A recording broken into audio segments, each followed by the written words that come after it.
That leads me to a quote from your book, and this is you remembering your first encounter with Hollywood when you came out after Vietnam and NYU Film School and everything.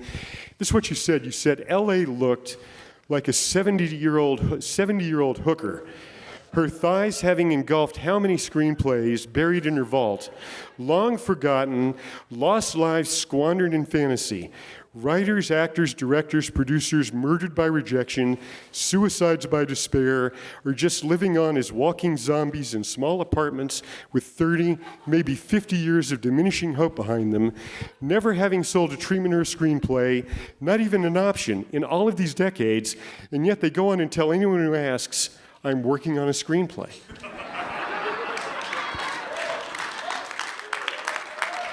So how did you cut through that? Because you made your bones as a screenwriter, an Oscar for Midnight Express, Scarface, the list goes on and on.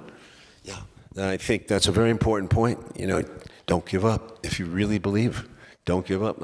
And obviously, that kind of, there are a lot of people like that here in town and all over the United States. Everyone wants to write the great American screenplay now, not the novel. And you can't believe the amount of screenplays that get written that get sent to me. And some of them are hopeless. But it's somebody's dream. You have to give it respect and understand. I can't read them all, but I can read enough to know that the dream is very much alive. And of course, but the money is so tight and controlled by a marketing arrangement that it becomes more and more difficult. And especially, but you're working, you were a film critic, you're a good case. You went on into being a screenwriter for, a TV writer for Addams Family and not Addams Family. Well, it was the Addams Family, just not that Addams Family, Addams with one D. Yeah, so, yeah. and so on. So we were talking backstage and he said, there were 537 programs last year. 537 dramatic series. I mean, you're one of 537. It's just harder to. It's hard to. Well, what do you make of it? It's hard to feel that you're making any kind of impact. Yeah, so, what do you make of this landscape? I wanted to ask you. It's scary. It's terrifying. It doesn't inspire me. No, yeah. That's part of the reason if I'm going to make a film, I really want it to resonate. I mean, it's going to take every effort on my part. And Snowden, frankly, I was a little disappointed because it did very well in terms of its money, that we got the money back, but it was more recognized in Europe, maybe because of his actions. I don't think the American public, because of the ignorance that's on television, they don't know what Snowden did and what the surveillance aspects are in this country. So it's important to keep at it, even if the odds don't look good. Because that's what I've done all my life, and that's what I'm trying to say. I think that every project is, if you're going to do it well and make it count.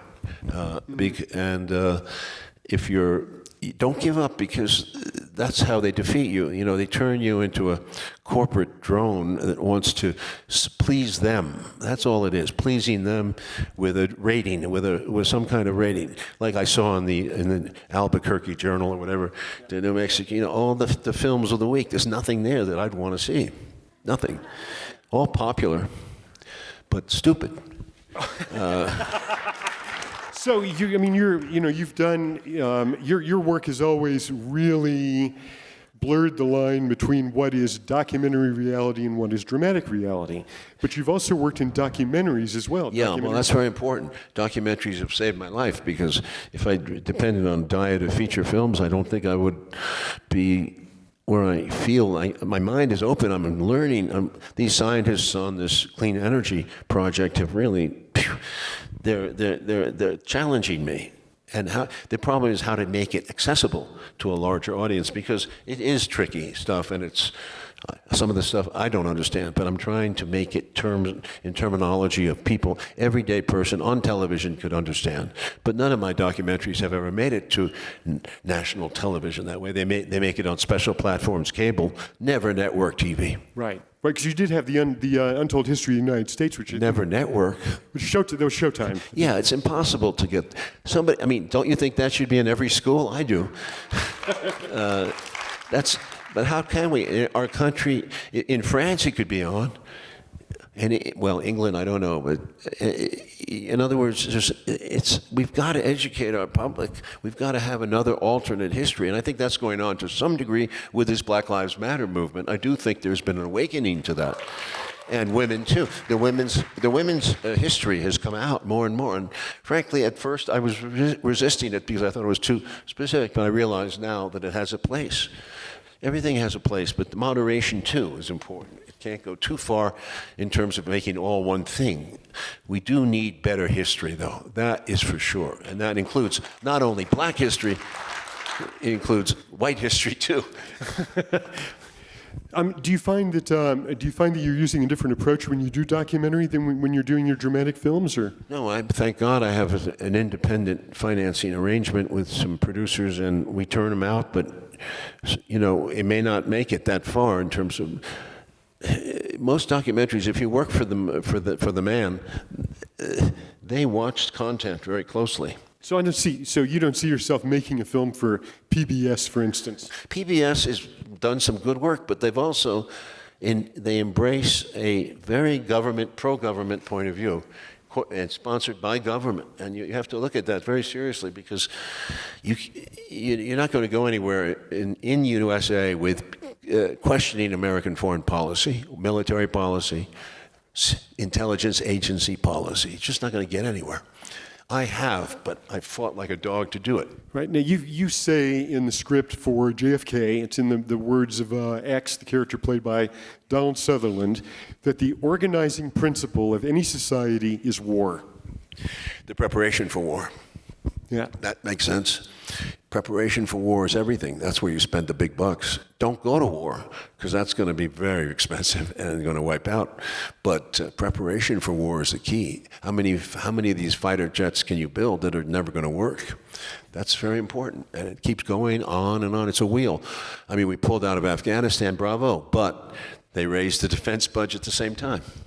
So with all of this that's going on, with all of the forces that are arrayed against what you do, why persist? What hope is there for this kind of personal filmmaking, this kind of advocacy journalism that you're so much behind? I think you have to accept that. When I was in film school, you accept that your work will maybe never see the light of day. That you want to do it anyway. You accept that your film can come out, but it will never be shown in revival. It will never be shown on television. It will never be shown again. But you did it, That's sad to say, but at least you did it. I mean, it was no easier ever. I mean, do you think some of those Russian revolutionaries in the 1870s, they were writing, and they never thought their work would get out? A lot of countries China is impossible to get anything revolutionary out. We got to keep trying, though. We got to all keep trying. Things may change, but a culture of education is such that it's very difficult when you have a Yales and Harvards and they're teaching. They turn out these products. And it is a product. It's a very effective product. Right. So Obama was a Harvard graduate. So what is the responsibility of the filmmaker to himself, herself, and his or her audience? What's that responsibility? I think to yourself and to your conscience and to a higher history. I mean, that's the game of life. You're learning as you go. That's what I was talking about earlier. You learn. I kept learning. I never stopped learning. Are you still learning? Are you still learning? Yeah, as I was saying, science is challenging me. It's a fact-based documentary, but I don't want to get to the things I'm learning, but it's in the film. And if I pull it off, it's going to be a great film. And I have another project in mind, which is equally challenging as a film project, not as a documentary. Can you talk about it? Or? Can't. Okay. Or you'd have to kill me. Yes. Yeah. I can't. But things do get lost along the way. A lot of film projects did not get made.